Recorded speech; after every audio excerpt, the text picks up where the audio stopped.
Well, hi, everybody. Welcome to NAUI's Dive Team Report. I'm your host, Greg Martin. You know, I'm always really excited to see some new, younger divers getting into the sport.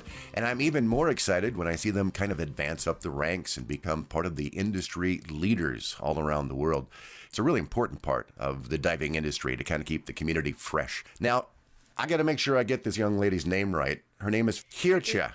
Yeah, with this really sharp G and the RTG combination. It's really typical Dutch. Yeah, it is. And the last name is Wessels. Yeah. So, you got to get all that stuff put together here. So practice. Yeah, I'll keep working on that.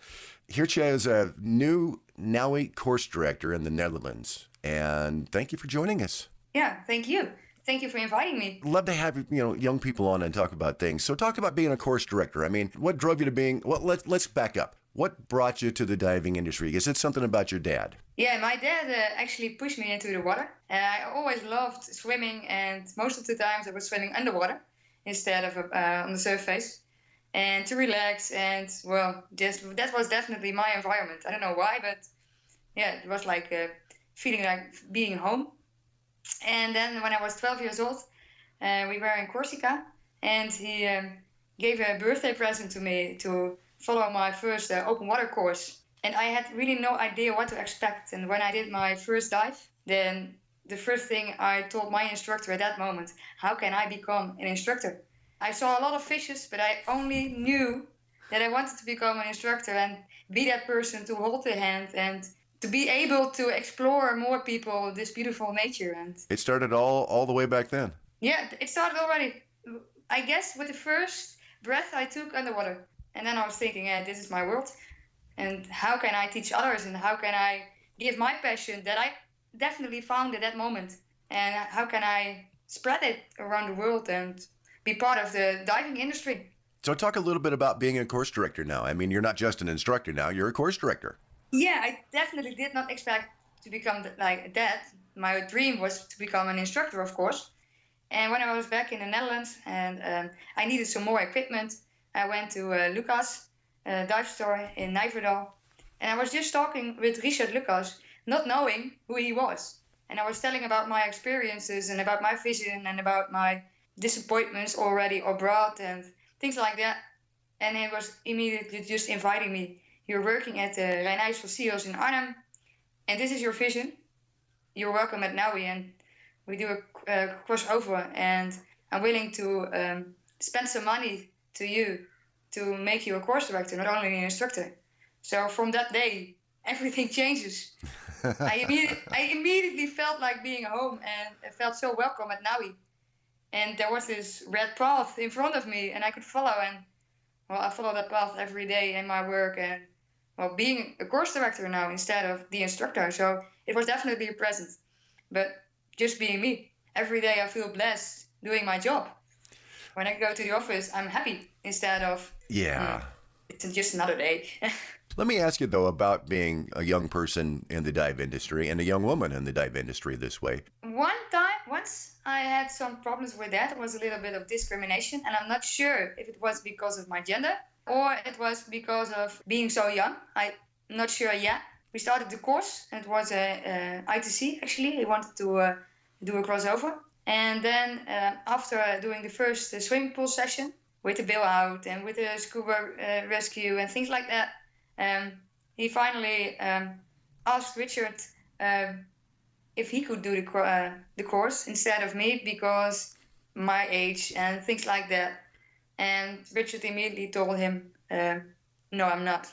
If you don't want to follow Geertje, then you are not welcome at NAUI because she's able to do it exactly as I do. And then that was the first time when I really felt like, my age is not that nice for doing courses. But normally it's definitely not a problem. I think most of the times I work with teenagers, and then it's definitely an advantage actually because you are closer to them. Yes. And they feel more equal to you. And then you immediately have that band of trust, and I think that's one of the most important things if you're working together with people. Now, you're still a young diver. So are there any aspirations? I mean, you're a NAUI course director. You're a diver. I mean, I'm a diver, and I'm proud to be called a diver. Are there any aspirations? I mean, any things that you want to really accomplish more than where you're at right now in the diving industry? And at this moment, I'm really happy and I'm really blessed being a course director and doing my job. And I think first it is more important to gain more experience and more experience to not only practice it like a few years, like I'm doing right now, but doing it for at least a decade. Then you not only breathe every standard and you know everything like that, but then everything is getting easier and easier. And I think I have to do that first. And then I definitely have some aspirations somewhere in the future. I don't know if it is given to me, of course, to maybe get involved with the NAUI board of directors or get involved of that part of thing. Because besides being a course director, I'm also a teacher. So sometimes I really feel like, oh, I want to put something from myself or what my experiences are. I want to put into NAUI and spread that a little bit more than it is right now. I can be an example for being a women as a leader, but also being a young woman as a leader. And I think I can use that for many small girls now who want to dive and who want to really become a lifestyle. And maybe I can be that example for them as well. What do you tell young women that, they go, oh, that looks really kind of interesting, but I probably couldn't do that? Well, what I tell them, first of all, it's really important, in my opinion, to have that dream. And it can be really a dream somewhere far in the distance. Put it on a horizon, think about it every night, and every day make some small steps. And celebrate those steps if you achieved it. It can be the first dive, but it can also be the 110. But everything's a small step. And if you definitely want to become somewhere, you can achieve it. Like me, I didn't expect to sit here right now being as a course director and being proud of being it. So everyone can do it. If you work hard, be happy, follow your dreams, you can definitely find it. What's your favorite part about diving? Being underwater and experiencing the peace, being buoyant on the water. It's really like walking on the moon, I sometimes say. It's definitely different than anything else you can experience here above the sea level. And I really enjoy that it is part of me, actually. And if I see that with my students, that they are perfectly buoyant underwater and that they have that big smile on their face, well, then I think I'm the happiest person in the world at that moment. Geertje, I appreciate the time today to talk about it. I'm excited for you, and I wish only the best things for you moving forward from here. Thank you very much, Greg, and see you in the Netherlands maybe, or somewhere else. If you're interested in learning more about NAUI, you're learning more about the diving industry, or you're just kind of curious about scuba diving in general, be sure and check out your local NAUI dive shop or visit NAUI's website, naui.org, naui.org. I'm Greg Martin. Thanks for listening. I'll see you underwater.